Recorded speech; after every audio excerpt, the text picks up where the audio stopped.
जे चाललंय ते ठीक आहे, कदाचित ते त्यांना योग्य वाटत असेल, पण पंतप्रधान मोदीजींकडे लोकांपर्यंत पोहोचण्याचं एक अप्रतिम कौशल्य आहे.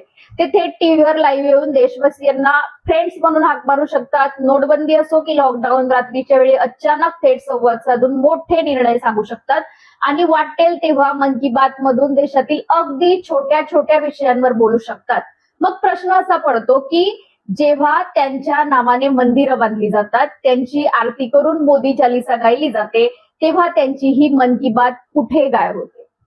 अशा वेळी ते रात्री अचानक लाईव्ह येऊन आपल्या या मित्रांना हा बालिशपणा थांबवायला का सांगत नाही? आपल्या मित्रांच्या या मूर्खपणावर एक शब्दही न बोलणं, हे मौन म्हणजे एक प्रकारे या सर्व तमाशाला दिलेली मूकसंमतीच वाटायला लागते.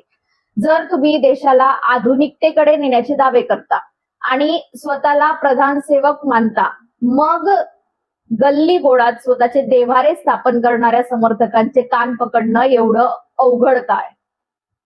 एका मिनिटाच्या ट्विटने किंवा लाईव्ह येऊन हा भंकसपणा तत्काळ बंद करा, मला देव बनवू नका, एवढं स्पष्ट सांगायला त्यांना नक्की कोणती अडचण अडवते? जोपर्यंत ते स्वतः समोर येऊन या अंधभक्तीची थट्टा उडवत नाहीत, तोपर्यंत हे बंद होणार नाही. की मग जनतेने आपल्याला देवाच्या सिंहासनावर बसवलेलं पाहण्यात त्यांनाही एक वेगळाच आनंद मिळतोय. तुम्हाला यावर काय वाटतं ते मला कमेंट्स मध्ये नक्की सांगा.